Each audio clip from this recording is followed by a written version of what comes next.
أعوذ بالله من الشيطان الرجيم. بسم الله الرحمن الرحيم. ألف لام ميم.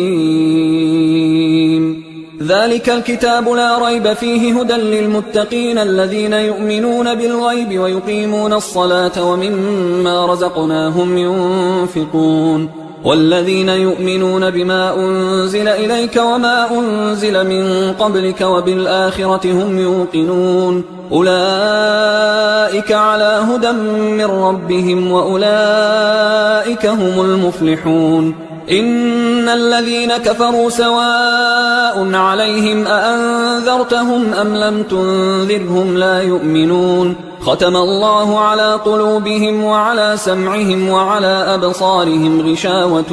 ولهم عذاب عظيم. ومن الناس من يقول آمنا بالله وباليوم الآخر وما هم بمؤمنين يخادعون الله والذين آمنوا وما يخدعون إلا أنفسهم وما يشعرون في قلوبهم مرض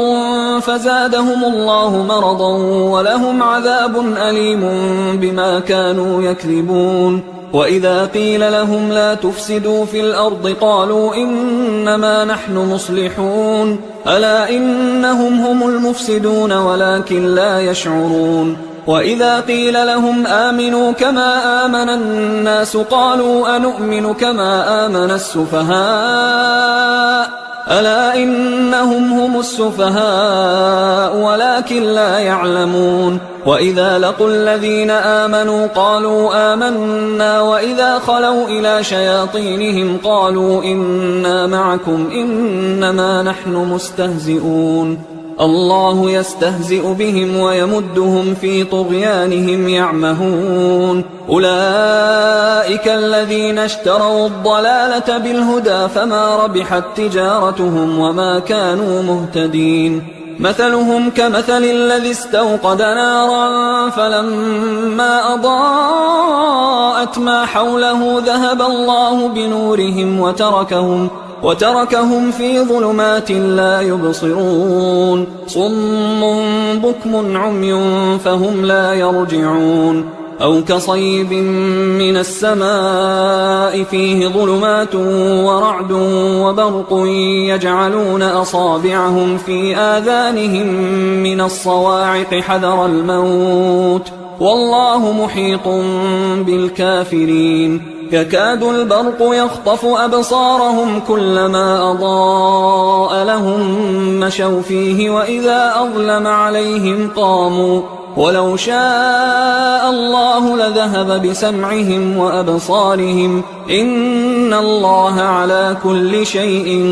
قدير. يا أيها الناس اعبدوا ربكم الذي خلقكم والذين من قبلكم لعلكم تتقون الذي جعل لكم الأرض فراشا والسماء بناء وأنزل من السماء ماء فأخرج به من الثمرات رزقا لكم فلا تجعلوا لله أندادا وأنتم تعلمون. وإن كنتم في ريب مما نزلنا على عبدنا فأتوا بسورة من مثله وادعوا شهداءكم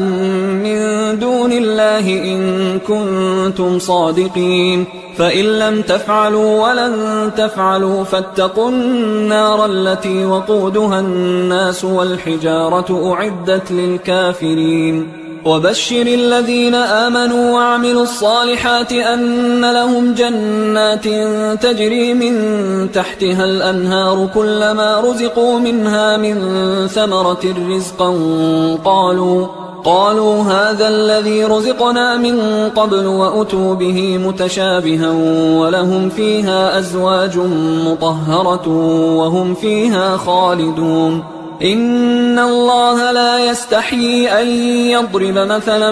ما بعوضة فما فوقها فأما الذين آمنوا فيعلمون أنه الحق من ربهم، وأما الذين كفروا فيقولون ماذا أراد الله بهذا مثلا يضل به كثيرا ويهدي به كثيرا وما يضل به إلا الفاسقين الذين ينقضون عهد الله من بعد ميثاقه ويقطعون ما أمر الله به أن يوصل ويفسدون في الأرض، أولئك هم الخاسرون. كيف تكفرون بالله وكنتم أمواتا فأحياكم ثم يميتكم ثم يحييكم ثم إليه ترجعون. هو الذي خلق لكم ما في الأرض جميعا ثم استوى إلى السماء فسواهن 7 سماوات وهو بكل شيء عليم. وإذ قال ربك للملائكة إني جاعل في الأرض خليفة قالوا أتجعل فيها من يفسد فيها ويسفك الدماء ونحن نسبح بحمدك ونقدس لك قال إني أعلم ما لا تعلمون. وعلم آدم الأسماء كلها ثم عرضهم على الملائكة فقال أنبئوني بأسماء هؤلاء إن كنتم صادقين. قالوا سبحانك لا علم لنا إلا ما علمتنا إنك أنت العليم الحكيم. قال يا آدم أنبئهم بأسمائهم فلما أنبأهم بأسمائهم قال ألم أقل لكم إني أعلم غيب السماوات والأرض وأعلم ما تبدون وما كنتم تكتمون. وإذ قلنا للملائكة اسجدوا لآدم فسجدوا إلا إبليس أبى واستكبر وكان من الكافرين. وقلنا يا آدم اسكن أنت وزوجك الجنة وكلا منها رغدا حيث شئتما ولا تقربا هذه الشجرة فتكونا من الظالمين. فأزلهما الشيطان عنها فأخرجهما مما كانا فيه وقلنا اهبطوا بعضكم لبعض عدو ولكم في الأرض مستقر ومتاع إلى حين. فتلقى آدم من ربه كلمات فتاب عليه إنه هو التواب الرحيم. قلنا اهبطوا منها جميعا فإما يأتينكم مني هدى فمن تبع هداي فلا خوف عليهم ولا هم يحزنون. والذين كفروا وكذبوا بآياتنا أولئك أصحاب النار هم فيها خالدون. يا بني إسرائيل اذكروا نعمتي التي أنعمت عليكم وأوفوا بعهدي أوف بعهدكم وإياي فارهبون. وآمنوا بما أنزلت مصدقا لما معكم ولا تكونوا أول كافر به ولا تشتروا بآياتي ثمنا قليلا وإياي فاتقون. ولا تلبسوا الحق بالباطل وتكتموا الحق وأنتم تعلمون. وأقيموا الصلاة وآتوا الزكاة واركعوا مع الراكعين. أتأمرون الناس بالبر وتنسون أنفسكم وأنتم تتلون الكتاب أفلا تعقلون. واستعينوا بالصبر والصلاة وإنها لكبيرة إلا على الخاشعين الذين يظنون أنهم ملاقو ربهم وأنهم إليه راجعون. يا بني إسرائيل اذكروا نعمتي التي أنعمت عليكم وأني فضلتكم على العالمين. واتقوا يوما لا تجزي نفس عن نفس شيئا ولا يقبل منها شفاعة ولا يؤخذ منها عدل ولا هم ينصرون. وإذ نجيناكم من آل فرعون يسومونكم سوء العذاب يذبحون أبناءكم ويستحيون نساءكم وفي ذلكم بلاء من ربكم عظيم. وإذ فرقنا بكم البحر فأنجيناكم وأغرقنا آل فرعون وأنتم تنظرون. وإذ واعدنا موسى 40 ليلة ثم اتخذتم العجل من بعده وأنتم ظالمون. ثم عفونا عنكم من بعد ذلك لعلكم تشكرون وإذ آتينا موسى الكتاب والفرقان لعلكم تهتدون وإذ قال موسى لقومه يا قوم إنكم ظلمتم أنفسكم باتخاذكم العجل فتوبوا إلى بارئكم فاقتلوا أنفسكم ذلكم خير لكم عند بارئكم فتاب عليكم إنه هو التواب الرحيم وإذ قلتم يا موسى لن نؤمن لك حتى نرى الله جهرة فأخذتكم الصاعقة وأنتم تنظرون ثم بعثناكم من بعد موتكم لعلكم تشكرون وظللنا عليكم الغمام وأنزلنا عليكم المن والسلوى كلوا من طيبات ما رزقناكم وما ظلمونا ولكن كانوا أنفسهم يظلمون وإذ قلنا ادخلوا هذه القرية فكلوا منها حيث شئتم رغدا وادخلوا الباب سجدا وقولوا حطة نغفر لكم خطاياكم وسنزيد المحسنين فبدل الذين ظلموا قولا غير الذي قيل لهم فأنزلنا على الذين ظلموا رجزا من السماء بما كانوا يفسقون وإذ استسقى موسى لقومه فقلنا اضرب بعصاك الحجر فانفجرت منه 12 عينا قد علم كل أناس مشربهم كلوا واشربوا من رزق الله ولا تعثوا في الأرض مفسدين وإذ قلتم يا موسى لن نصبر على طعام واحد فادع لنا ربك يخرج لنا مما تنبت الأرض من بقلها وقثائها وفومها وعدسها وبصلها قال أتستبدلون الذي هو أدنى بالذي هو خير اهبطوا مصرا فإن لكم ما سألتم وضربت عليهم الذلة والمسكنة وباءوا بغضب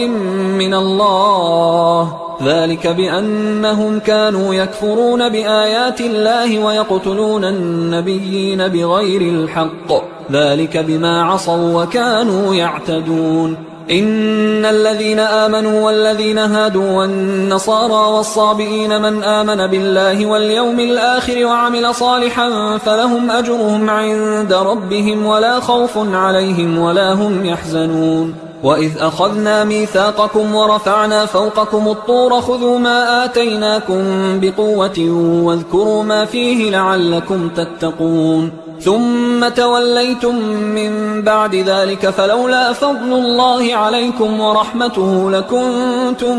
من الخاسرين ولقد علمتم الذين اعتدوا منكم في السبت فقلنا لهم كونوا قردة خاسئين فجعلناها نكالا لما بين يديها وما خلفها وموعظة للمتقين وإذ قال موسى لقومه إن الله يأمركم أن تذبحوا بقرة قالوا أتتخذنا هزوا قال أعوذ بالله أن أكون من الجاهلين قالوا ادع لنا ربك يبين لنا ما هي قال إنه يقول إنها بقرة لا فارض ولا بكر عوان بين ذلك فافعلوا ما تؤمرون قالوا ادع لنا ربك يبين لنا ما لونها قال إنه يقول إنها بقرة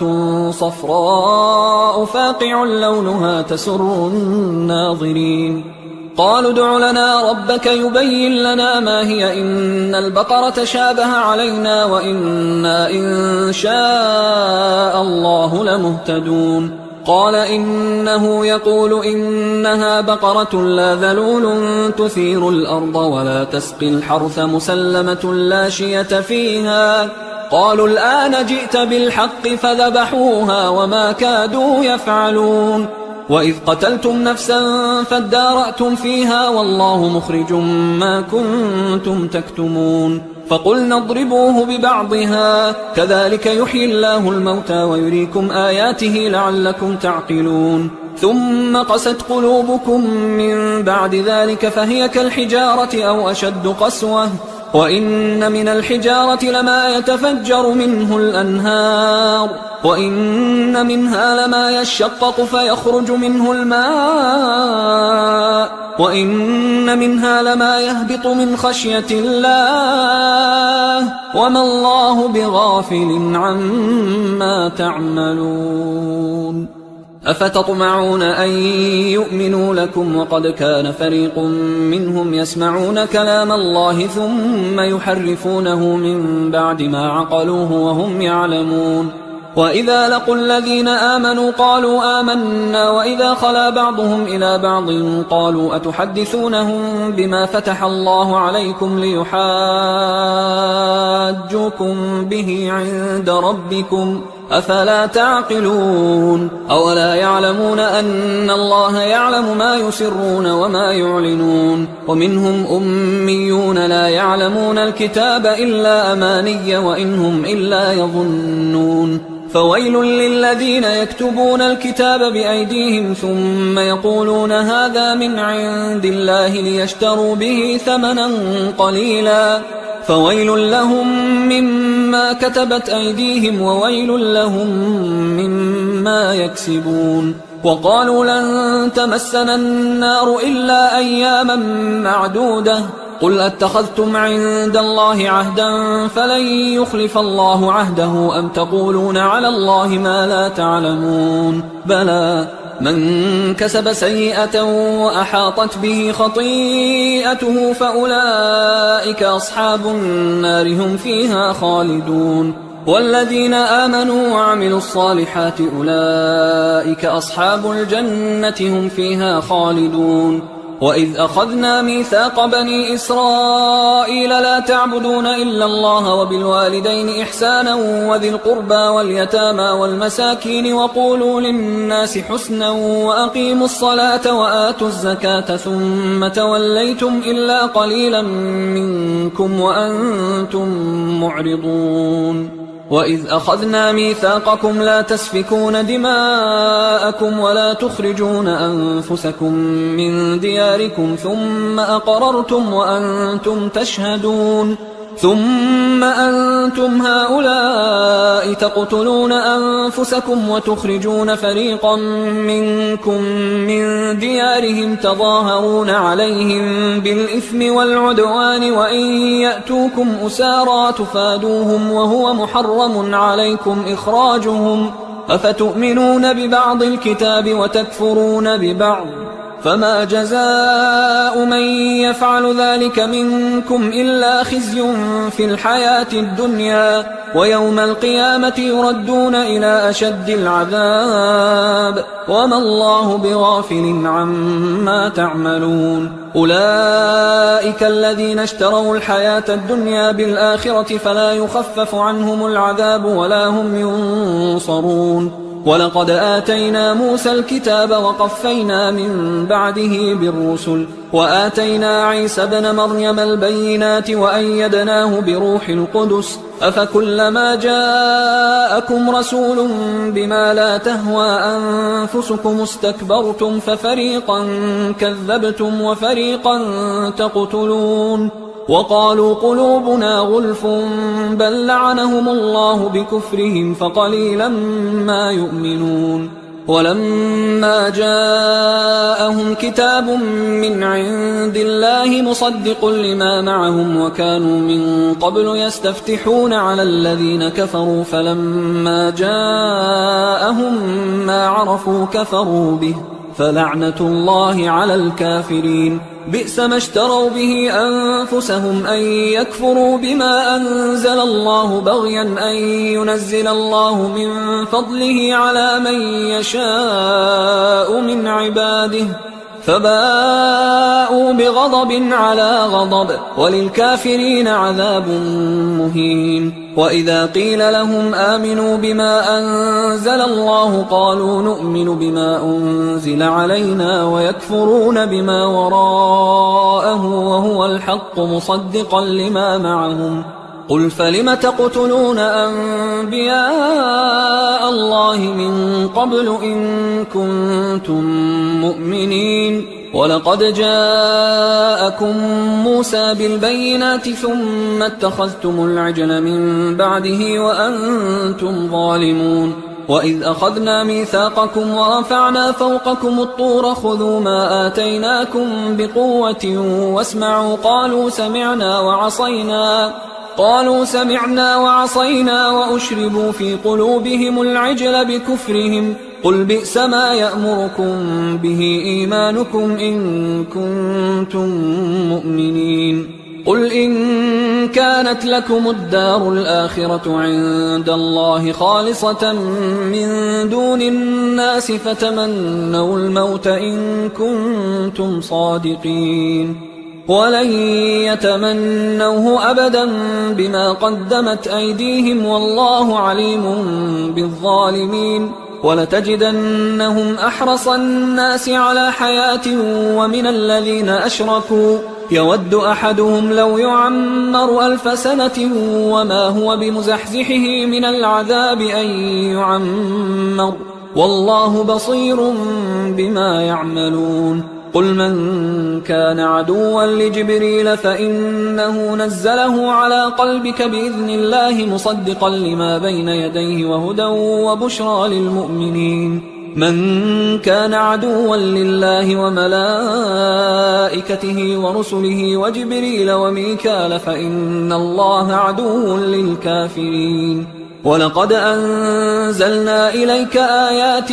بينات وما يكفر بها إلا الفاسقون أوكلما عاهدوا عهدا نبذه فريق منهم بل أكثرهم لا يؤمنون ولما جاءهم رسول من عند الله مصدق لما معهم نبذ فريق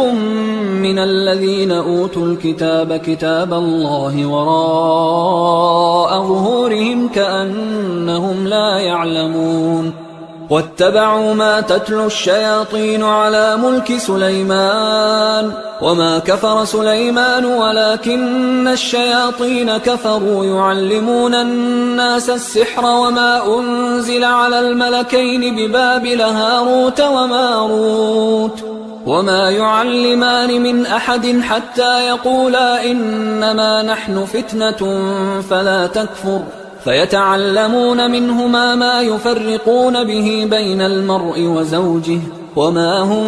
بضارين به من أحد إلا بإذن الله ويتعلمون ما يضرهم ولا ينفعهم ولقد علموا لمن اشتراه ما له في الآخرة من خلاق ولبئس ما شروا به أنفسهم لو كانوا يعلمون ولو أنهم آمنوا واتقوا لمثوبة من عند الله خير لو كانوا يعلمون يا أيها الذين آمنوا لا تقولوا راعنا وقولوا انظرنا واسمعوا وللكافرين عذاب أليم ما يود الذين كفروا من أهل الكتاب ولا المشركين أن ينزل عليكم من خير من ربكم والله يختص برحمته من يشاء والله ذو الفضل العظيم ما ننسخ من آية أو ننسها نأت بخير منها أو مثلها ألم تعلم أن الله على كل شيء قدير ألم تعلم أن الله له ملك السماوات والأرض وما لكم من دون الله من ولي ولا نصير أم تريدون أن تسألوا رسولكم كما سئل موسى من قبل ومن يتبدل الكفر بالإيمان فقد ضل سواء السبيل ود كثير من أهل الكتاب لو يردونكم من بعد إيمانكم كفارا حسدا من عند أنفسهم من بعد ما تبين لهم الحق فاعفوا واصفحوا حتى يأتي الله بأمره إن الله على كل شيء قدير وأقيموا الصلاة وآتوا الزكاة وما تقدموا لأنفسكم من خير تجدوه عند الله إن الله بما تعملون بصير وقالوا لن يدخل الجنة إلا من كان هودا أو نصارى تلك أمانيهم قل هاتوا برهانكم إن كنتم صادقين بلى من أسلم وجهه لله وهو محسن فله أجره عند ربه ولا خوف عليهم ولا هم يحزنون وقالت اليهود ليست النصارى على شيء وقالت النصارى ليست اليهود على شيء وهم يتلون الكتاب كذلك قال الذين لا يعلمون مثل قولهم فالله يحكم بينهم يوم القيامة فيما كانوا فيه يختلفون ومن أظلم ممن منع مساجد الله أن يذكر فيها اسمه وسعى في خرابها أولئك ما كان لهم أن يدخلوها إلا خائفين لهم في الدنيا خزي ولهم في الآخرة عذاب عظيم ولله المشرق والمغرب فأينما تولوا فثم وجه الله إن الله واسع عليم وقالوا اتخذ الله ولدا سبحانه بل له ما في السماوات والأرض كل له قانتون بديع السماوات والأرض وإذا قضى أمرا فإنما يقول له كن فيكون وقال الذين لا يعلمون لولا يكلمنا الله أو تأتينا آية كذلك قال الذين من قبلهم مثل قولهم تشابهت قلوبهم قد بينا الآيات لقوم يوقنون إنا أرسلناك بالحق بشيرا ونذيرا ولا تسأل عن أصحاب الجحيم ولن ترضى عنك اليهود ولا النصارى حتى تتبع ملتهم قل إن هدى الله هو الهدى ولئن اتبعت أهواءهم بعد الذي جاءك من العلم ما لك من الله من ولي ولا نصير الذين آتيناهم الكتاب يتلونه حق تلاوته أولئك يؤمنون به ومن يكفر به فأولئك هم الخاسرون يا بني إسرائيل اذكروا نعمتي التي أنعمت عليكم وأني فضلتكم على العالمين واتقوا يوما لا تجزي نفس عن نفس شيئا ولا يقبل منها عدل ولا تنفعها شفاعة ولا هم ينصرون وإذ ابتلى إبراهيم ربه بكلمات فأتمهن قال إني جاعلك للناس إماما قال ومن ذريتي قال لا ينال عهد الظالمين وإذ جعلنا البيت مثابة للناس وأمنا واتخذوا من مقام إبراهيم مصلى وعهدنا إلى إبراهيم وإسماعيل أن طهرا بيتي للطائفين والعاكفين والركع السجود وإذ قال إبراهيم رب اجعل هذا بلدا آمنا وارزق أهله من الثمرات من آمن منهم بالله واليوم الآخر قال ومن كفر فأمتعه قليلا ثم أضطره إلى عذاب النار وبئس المصير وإذ يرفع إبراهيم القواعد من البيت وإسماعيل ربنا تقبل منا إنك أنت السميع العليم ربنا وجعلنا مسلمين لك ومن ذريتنا أمة مسلمة لك وأرنا مناسكنا وتب علينا إنك أنت التواب الرحيم ربنا وبعث فيهم رسولا منهم يتلو عليهم آياتك ويعلمهم الكتاب والحكمة ويزكيهم إنك أنت العزيز الحكيم ومن يرغب عن ملة إبراهيم إلا من سفه نفسه ولقد اصطفيناه في الدنيا وإنه في الآخرة لمن الصالحين إذ قال له ربه أسلم قال أسلمت لرب العالمين. ووصى بها إبراهيم بنيه ويعقوب يا بني إن الله اصطفى لكم الدين فلا تموتن إلا وأنتم مسلمون. أم كنتم شهداء إذ حضر يعقوب الموت إذ قال لبنيه ما تعبدون من بعدي قالوا نعبد إلهك وإله آبائك إبراهيم وإسماعيل وإسحاق إلها واحدا ونحن له مسلمون. تلك أمة قد خلت لها ما كسبت ولكم ما كسبتم ولا تسألون عما كانوا يعملون. وقالوا كونوا هودا أو نصارى تهتدوا قل بل ملة إبراهيم حنيفا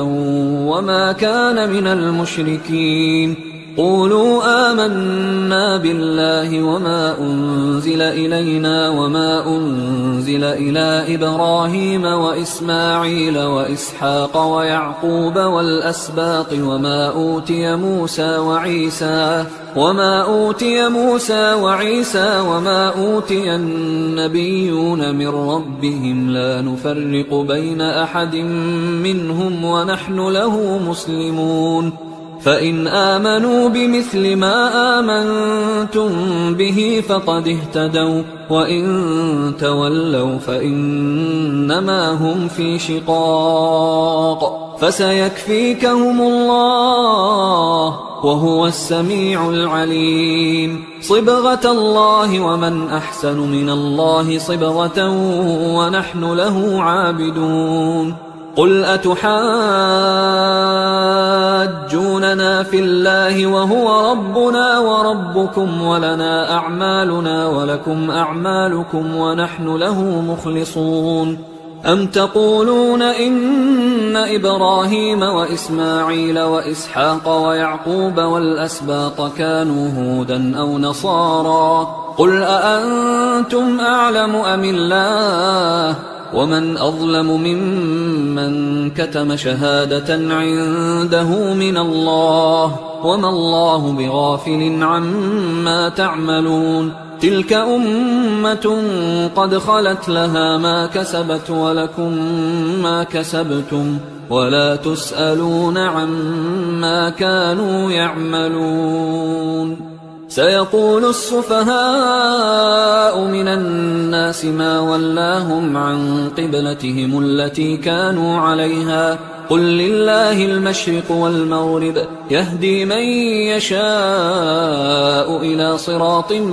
مستقيم. وكذلك جعلناكم أمة وسطا لتكونوا شهداء على الناس ويكون الرسول عليكم شهيدا. وما جعلنا القبلة التي كنت عليها إلا لنعلم من يتبع الرسول ممن ينقلب على عقبيه وإن كانت لكبيرة إلا على الذين هدى الله وما كان الله ليضيع إيمانكم إن الله بالناس لرؤوف رحيم. قد نرى تقلب وجهك في السماء فلنولينك قبلة ترضاها فول وجهك شطر المسجد الحرام وحيث ما كنتم فولوا وجوهكم شطره وإن الذين أوتوا الكتاب ليعلمون أنه الحق من ربهم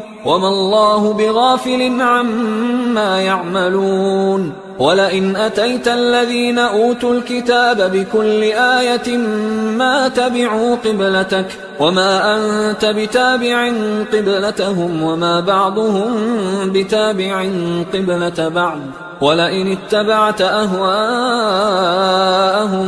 من بعد ما جاءك من العلم إنك إذا لمن الظالمين. الذين آتيناهم الكتاب يعرفونه كما يعرفون أبناءهم وإن فريقا منهم ليكتمون الحق وهم يعلمون الحق من ربك فلا تكونن من الممترين ولكل وجهة هو موليها فاستبقوا الخيرات أينما تكونوا يأت بكم الله جميعا إن الله على كل شيء قدير ومن حيث خرجت فول وجهك شطر المسجد الحرام وإنه للحق من ربك وما الله بغافل عما تعملون ومن حيث خرجت فول وجهك شطر المسجد الحرام وحيث ما كنتم فولوا وجوهكم شطره لئلا يكون للناس عليكم حجة إلا الذين ظلموا منهم فلا تخشوهم واخشوني ولأتم نعمتي عليكم ولعلكم تهتدون كما أرسلنا فيكم رسولا منكم يتلو عليكم آياتنا ويزكيكم ويعلمكم الكتاب والحكمة ويعلمكم ما لم تكونوا تعلمون فاذكروني أذكركم واشكروا لي ولا تكفرون يا أيها الذين آمنوا استعينوا بالصبر والصلاة إن الله مع الصابرين ولا تقولوا لمن يقتل في سبيل الله أموات بل أحياء ولكن لا تشعرون ولنبلونكم بشيء من الخوف والجوع ونقص من الأموال والأنفس والثمرات وبشر الصابرين الذين إذا أصابتهم مصيبة قالوا إنا لله وإنا إليه راجعون أولئك عليهم صلوات من ربهم ورحمة وأولئك هم المهتدون إن الصفا والمروة من شعائر الله فمن حج البيت أو اعتمر فلا جناح عليه أن يطوف بهما ومن تطوع خيرا فإن الله شاكر عليم إن الذين يكتمون ما أنزلنا من البينات والهدى من بعد ما بيناه للناس في الكتاب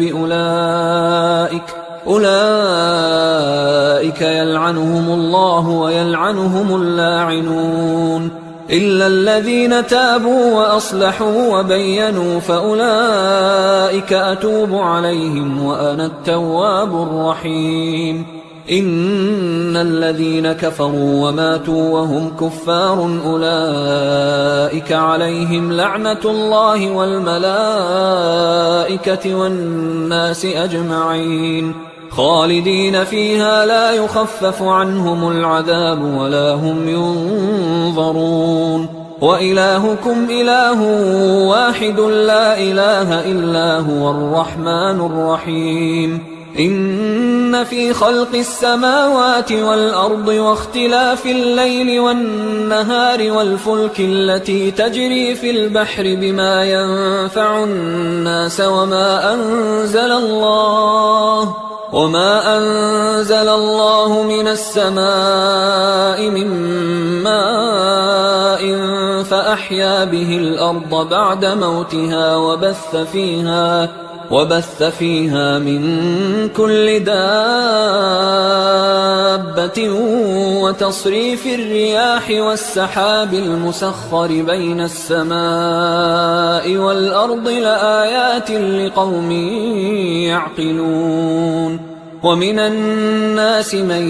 يتخذ من دون الله أندادا يحبونهم كحب الله والذين آمنوا أشد حبا لله ولو يرى الذين ظلموا إذ يرون العذاب أن القوة لله جميعا وأن الله شديد العذاب إذ تبرأ الذين اتبعوا من الذين اتبعوا ورأوا العذاب وتقطعت بهم الأسباب وقال الذين اتبعوا لو أن لنا كرة فنتبرأ منهم كما تبرأوا منا كذلك يريهم الله أعمالهم حسرات عليهم وما هم بخارجين من النار.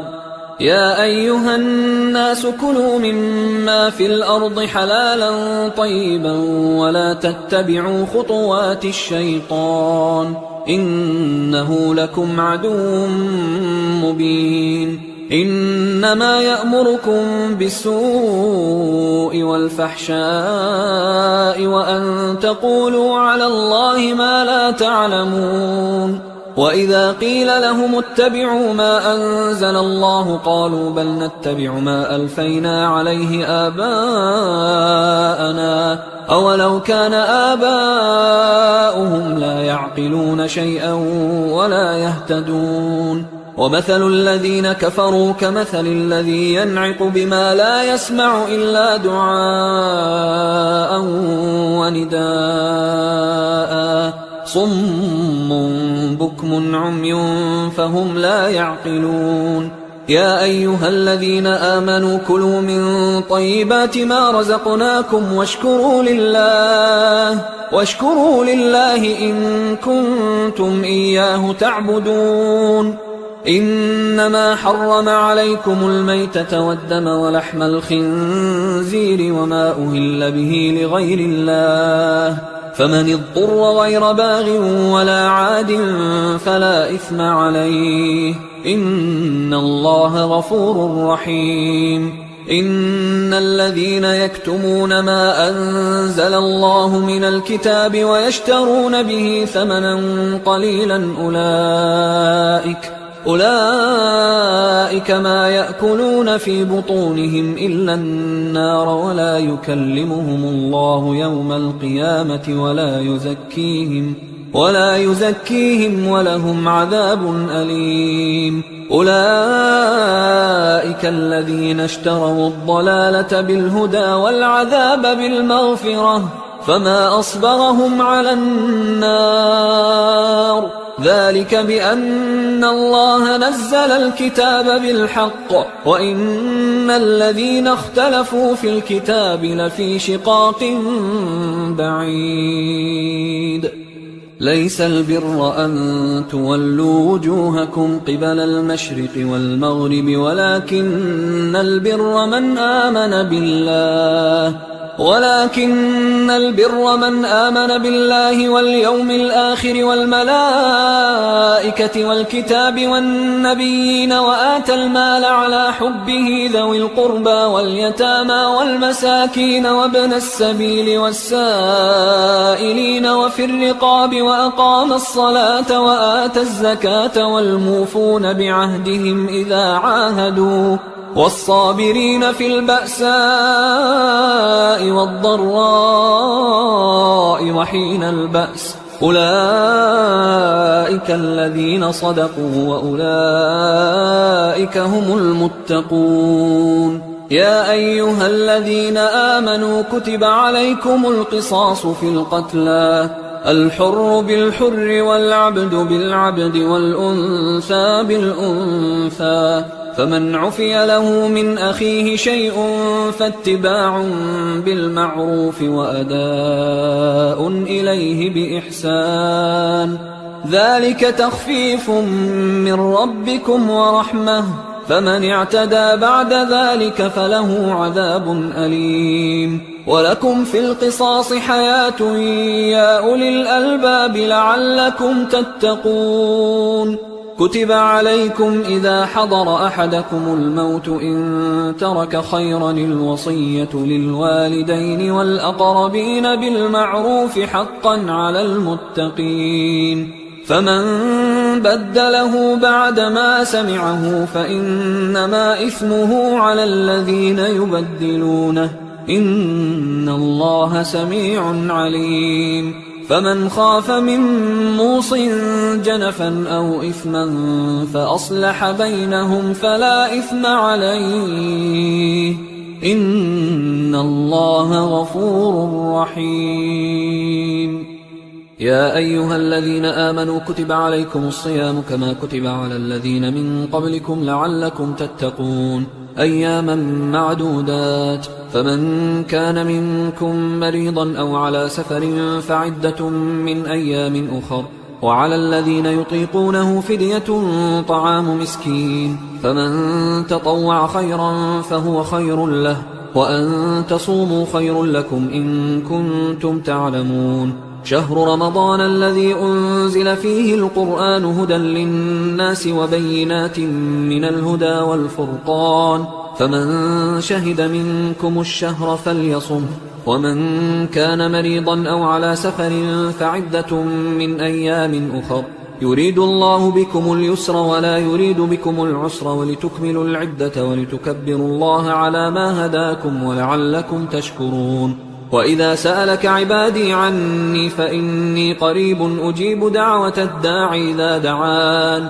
فليستجيبوا لي وليؤمنوا بي لعلهم يرشدون أحل لكم ليلة الصيام الرفث إلى نسائكم هن لباس لكم وأنتم لباس لهن علم الله أنكم كنتم تختانون أنفسكم فتاب عليكم وعفى عنكم فالآن باشروهن وابتغوا ما كتب الله لكم وكلوا واشربوا حتى يتبين لكم الخيط الأبيض من الخيط الأسود من الفجر ثم أتموا الصيام إلى الليل ولا تباشروهن وأنتم عاكفون في المساجد تلك حدود الله فلا تقربوها كذلك يبين الله آياته للناس لعلهم يتقون ولا تأكلوا أموالكم بينكم بالباطل وتدلوا بها إلى الحكام لتأكلوا فريقا من أموال الناس بالإثم وأنتم تعلمون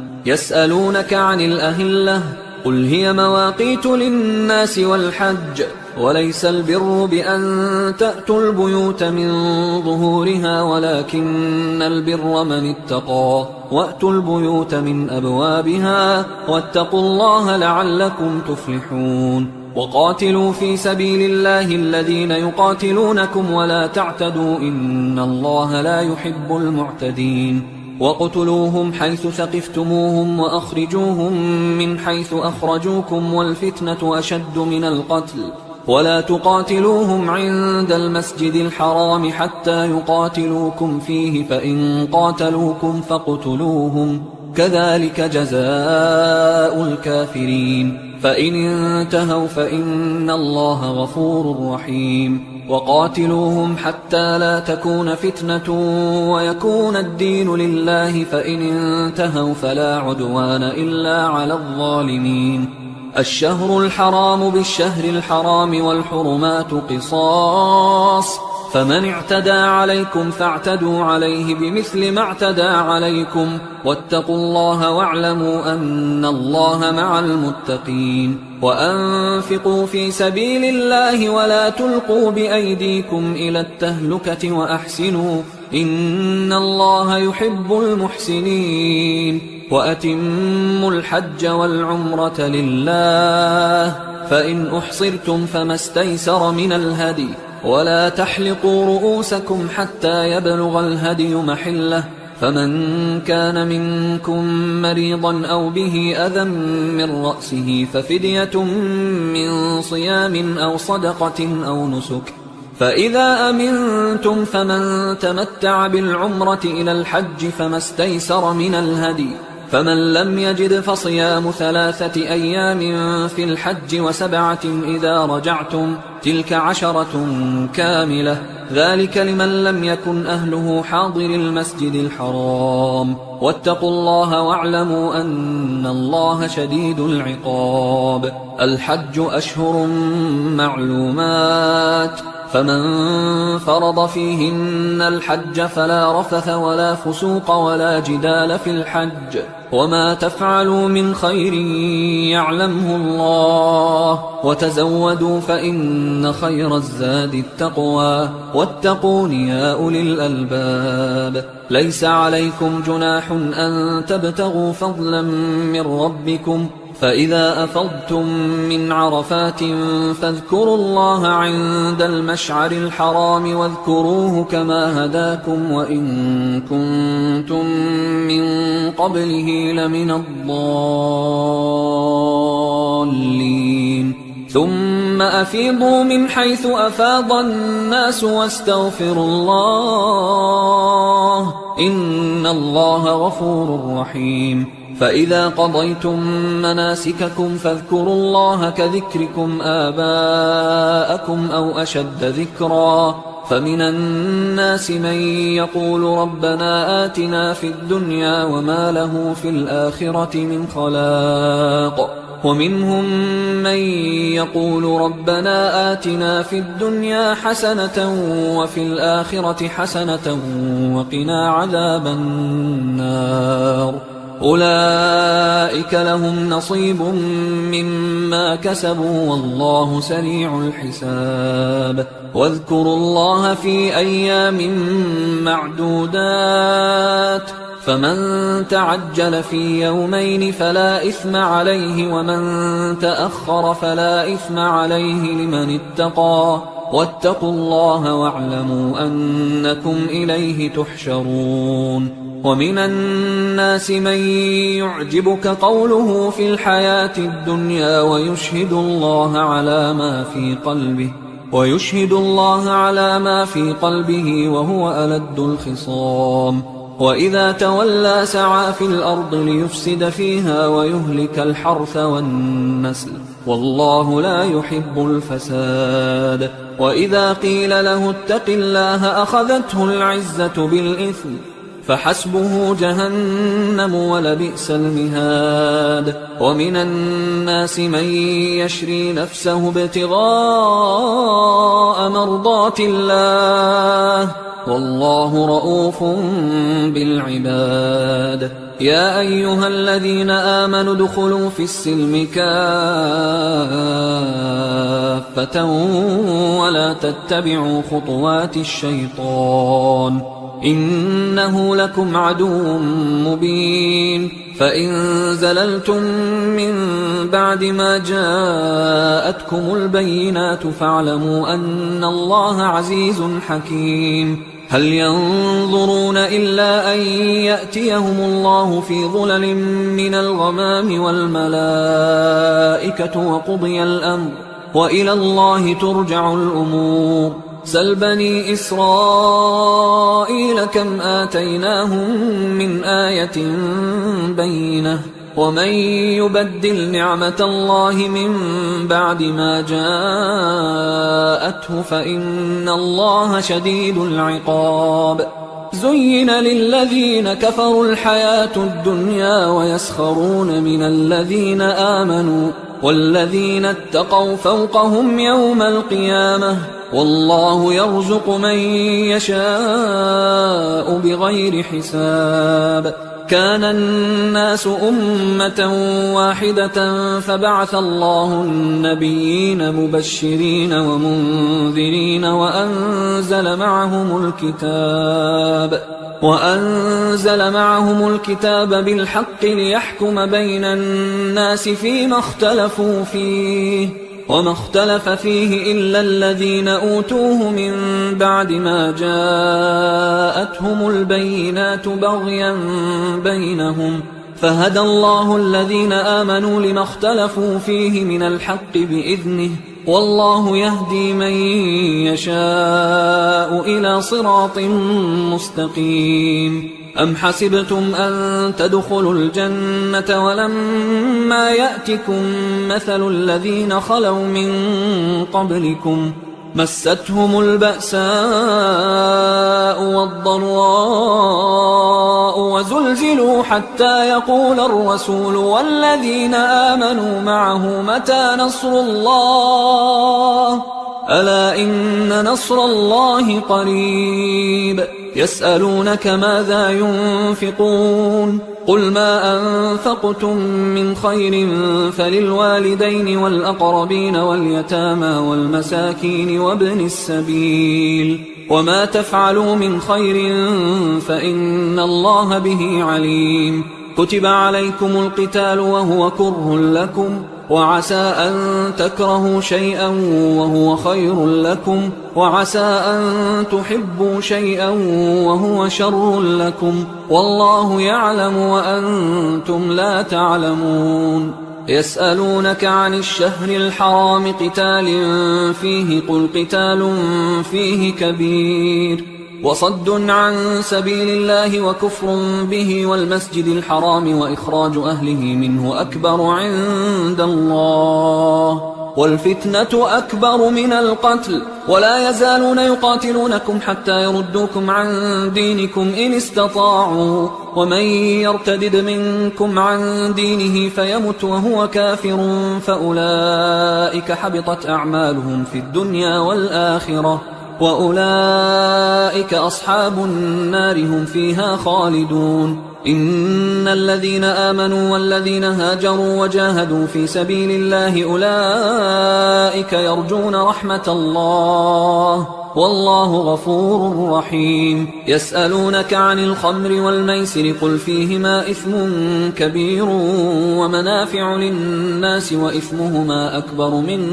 نفعهما، ويسألونك ماذا ينفقون قل العفو، كذلك يبين الله لكم الآيات لعلكم تتفكرون في الدنيا والآخرة. ويسألونك عن اليتامى قل إصلاح لهم خير، وإن تخالطوهم فإخوانكم والله يعلم المفسد من المصلح، ولو شاء الله لأعنتكم إن الله عزيز حكيم. ولا تنكحوا المشركات حتى يؤمنوا، ولأمة مؤمنة خير من مشركة ولو أعجبتكم، ولا تنكحوا المشركين حتى يؤمنوا، ولعبد مؤمن خير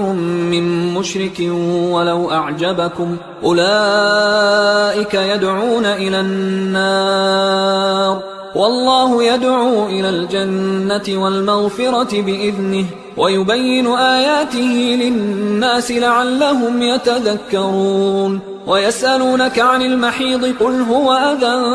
فاعتزلوا النساء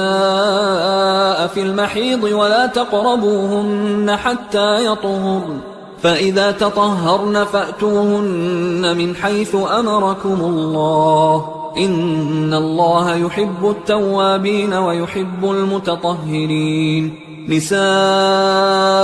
حرث لكم فأتوا حرثكم أنى شئتم، وقدموا لأنفسكم واتقوا الله واعلموا أنكم ملاقوه، وبشر المؤمنين. ولا تجعلوا الله عرضة لأيمانكم أن تبروا وتتقوا وتصلحوا بين الناس، والله سميع عليم. لا يؤاخذكم الله باللغو في أيمانكم ولكن يؤاخذكم بما كسبت قلوبكم، والله غفور حليم. للذين يؤلون من نسائهم تربص 4 أشهر، فإن فاءوا فإن الله غفور رحيم، وإن عزموا الطلاق فإن الله سميع عليم. والمطلقات يتربصن بأنفسهن 3 قروء، ولا يحل لهن أن يكتمن ما خلق الله في أرحامهن إن كن يؤمن بالله واليوم الآخر، وبعولتهن أحق بردهن في ذلك إن أرادوا إصلاحا، ولهن مثل الذي عليهن بالمعروف وللرجال عليهن درجة، والله عزيز حكيم. الطلاق 2، فإمساك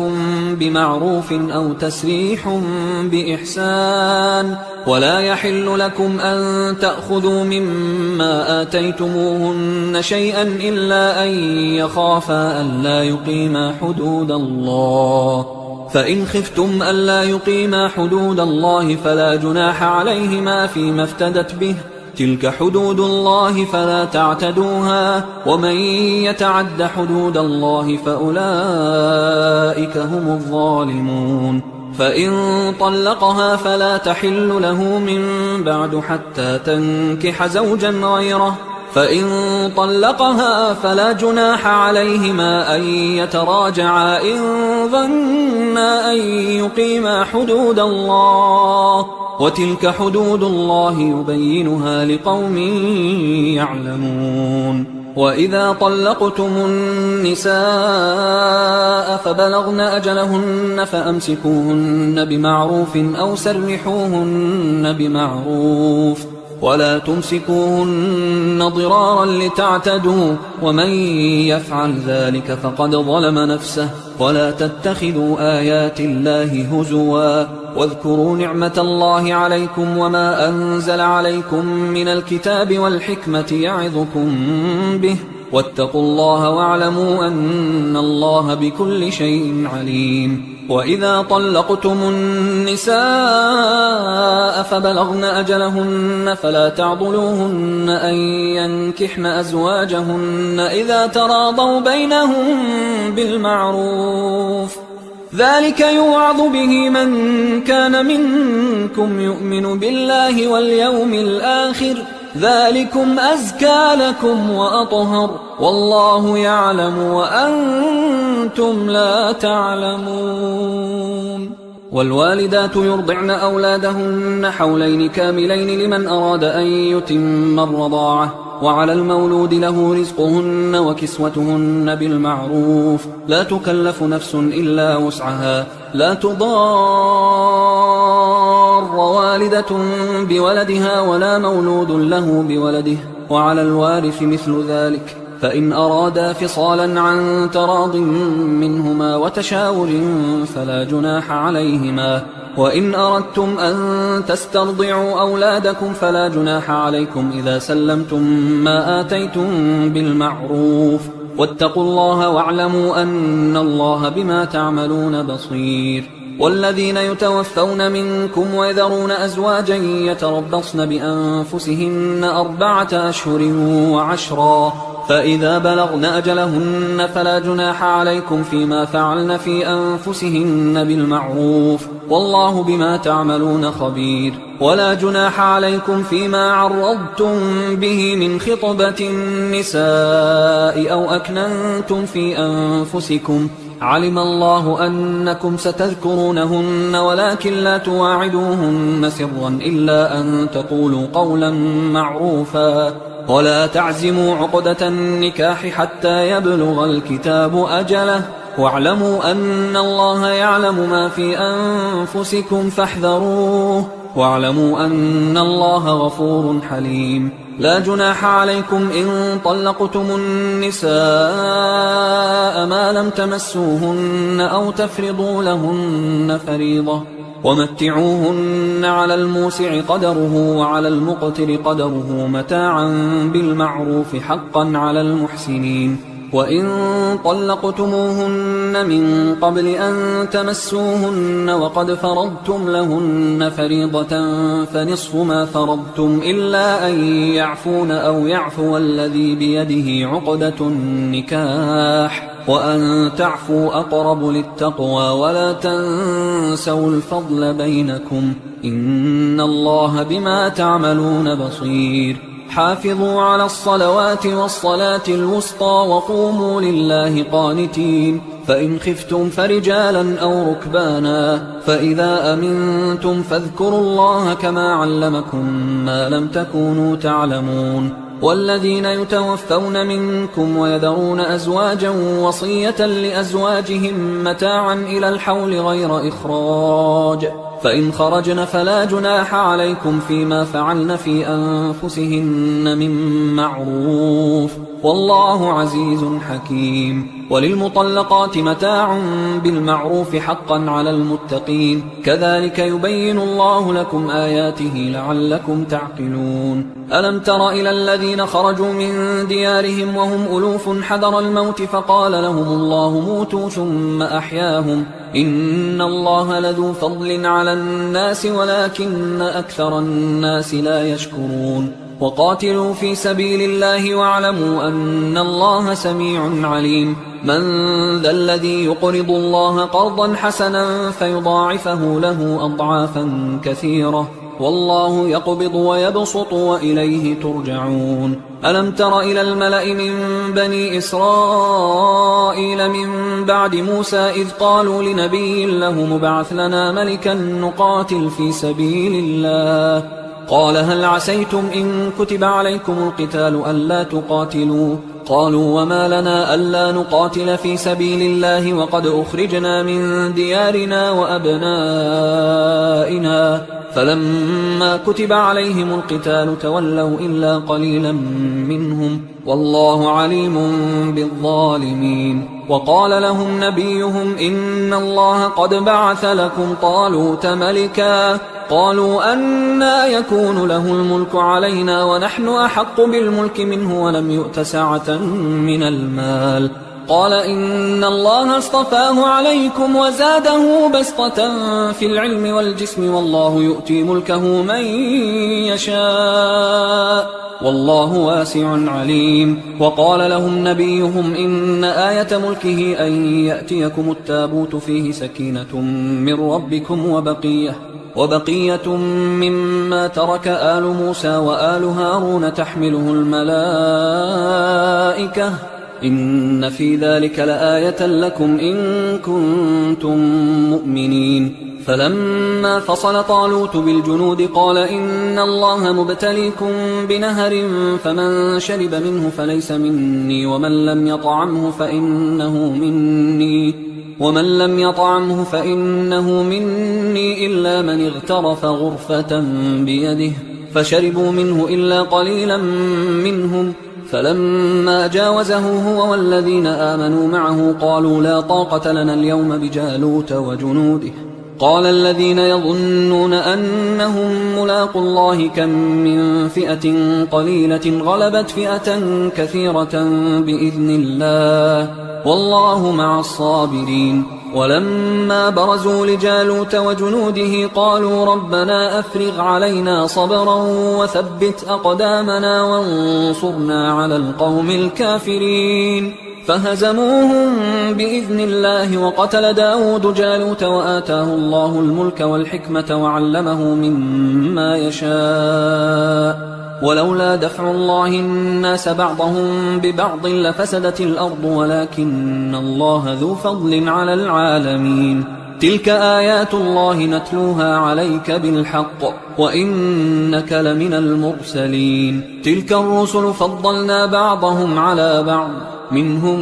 من كلم الله ورفع بعضهم درجات وآتينا عيسى ابن مريم البينات وأيدناه بروح القدس ولو شاء الله ما اقتتل الذين من بعدهم من بعد ما جاءتهم البينات ولكن اختلفوا فمنهم من آمن ومنهم من كفر ولو شاء الله ما اقتتلوا ولكن الله يفعل ما يريد. يا أيها الذين آمنوا أنفقوا مما رزقناكم من قبل أن يأتي يوم لا بيع فيه ولا خلة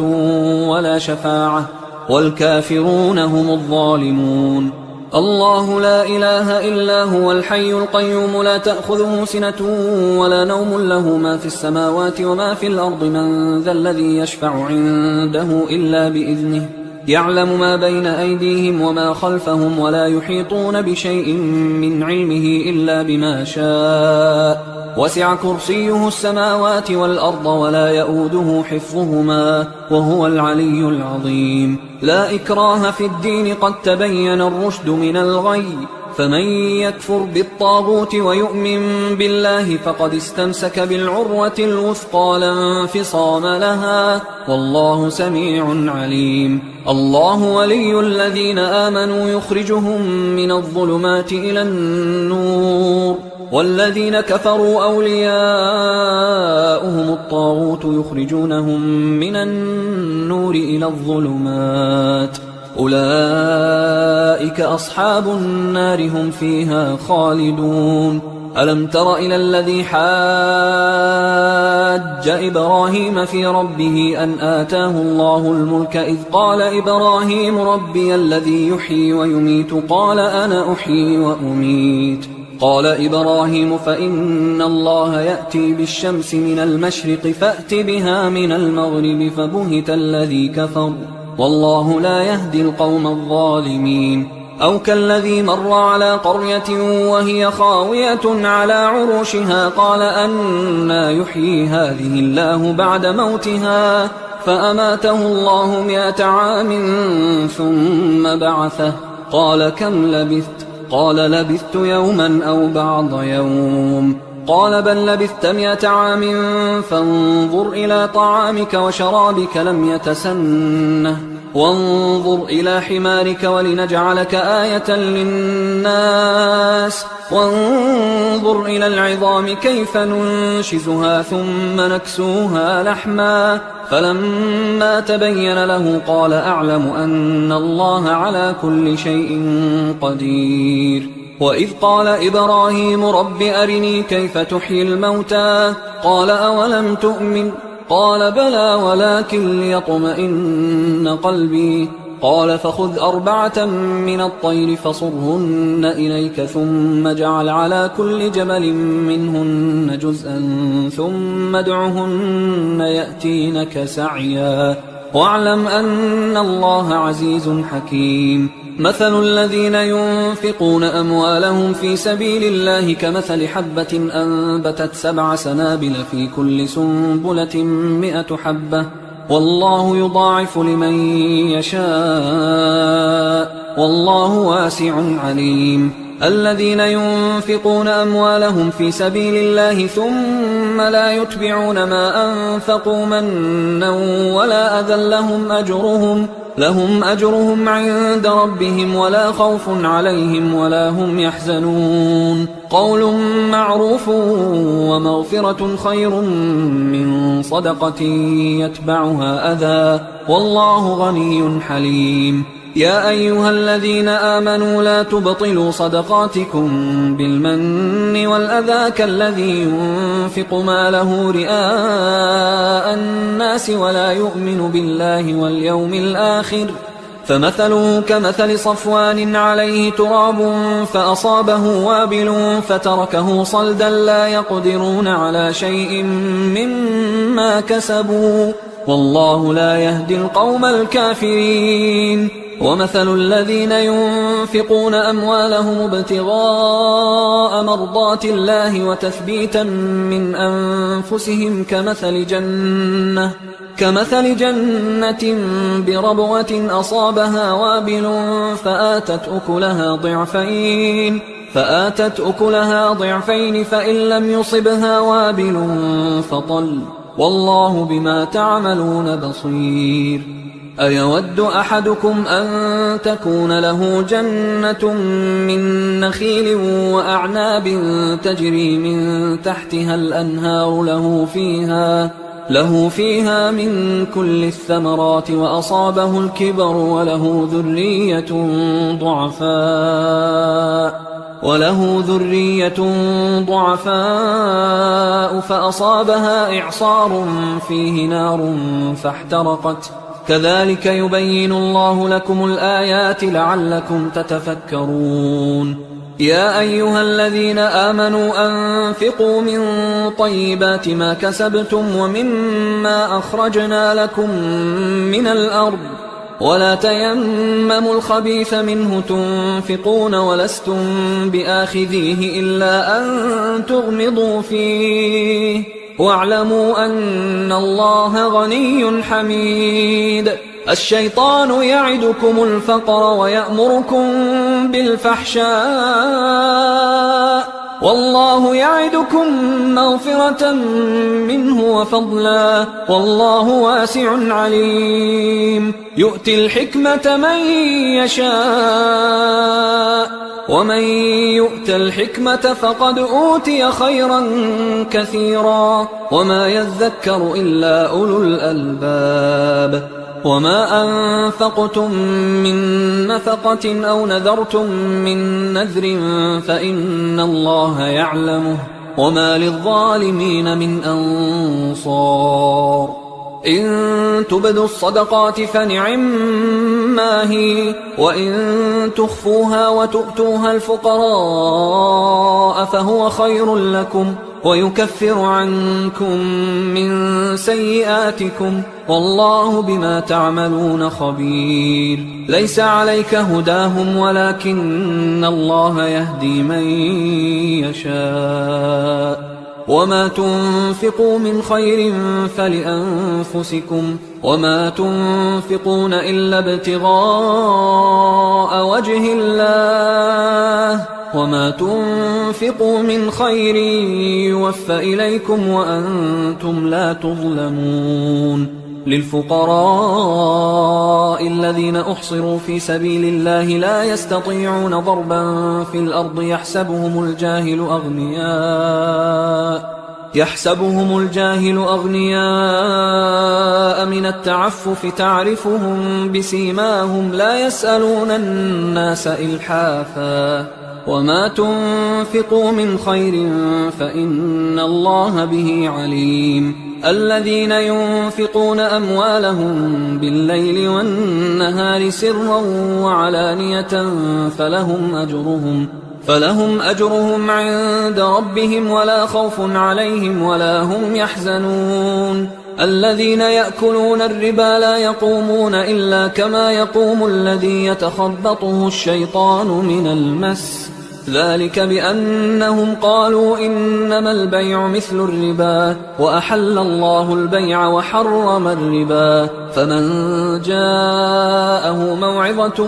من ربه فانتهى فله ما سلف وأمره إلى الله ومن عاد فأولئك أصحاب النار هم فيها خالدون. يمحق الله الربا ويربي الصدقات والله لا يحب كل كفار أثيم. إن الذين آمنوا وعملوا الصالحات وأقاموا الصلاة وآتوا الزكاة لهم أجرهم عند ربهم ولا خوف عليهم ولا هم يحزنون. يا أيها الذين آمنوا اتقوا الله وذروا ما بقي من الربا إن كنتم مؤمنين، فإن لم تفعلوا فأذنوا بحرب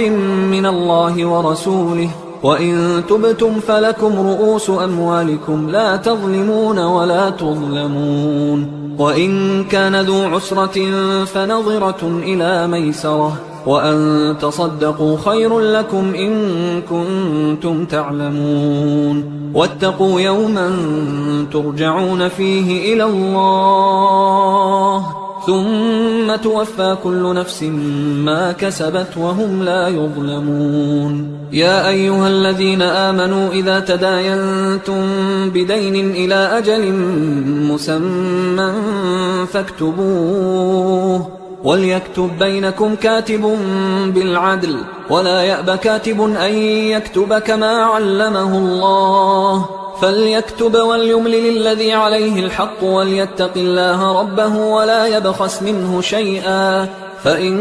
كان الذي عليه الحق سفيها أو ضعيفا أو لا يستطيع أن يمله فليملل وليه بالعدل، واستشهدوا شهيدين من رجالكم، فإن لم يكونا رجلين فرجل وامرأتان ممن ترضون من الشهداء أن تضل إحداهما فتذكر إحداهما الأخرى، ولا يأبى الشهداء إذا ما دعوا، ولا تسأموا أن تكتبوه صغيرا أو كبيرا إلى أجله، ذلكم أقسط عند الله وأقوم للشهادة وأدنى أن لا ترتابوا إلا أن تكون تجارة حاضرة تديرونها بينكم فليس عليكم جناح ألا تكتبوها، وأشهدوا إذا تبايعتم ولا يضار كاتب ولا شهيد، وإن تفعلوا فإنه فسوق بكم، واتقوا الله ويعلمكم الله والله بكل شيء عليم. وإن كنتم على سفر ولم تجدوا كاتبا فرهان مقبوضة، فإن أمن بعضكم بعضا فليؤدي الذي اؤتمن أمانته وليتق الله ربه، ولا تكتموا الشهادة ومن يكتمها فإنه آثم قلبه والله بما تعملون عليم. لله ما في السماوات وما في الأرض، وإن تبدوا ما في أنفسكم أو تخفوه يحاسبكم به الله فيغفر لمن يشاء ويعذب من يشاء والله على كل شيء قدير. آمن الرسول بما أنزل إليه من ربه والمؤمنون كل آمن بالله وملائكته وكتبه ورسله لا نفرق بين أحد من رسله وقالوا سمعنا وأطعنا غفرانك ربنا وإليك المصير. لا يكلف الله نفسا إلا وسعها لها ما كسبت وعليها ما اكتسبت ربنا لا تؤاخذنا إن نسينا أو أخطأنا ربنا ولا تحمل علينا إصرا كما حملته على الذين من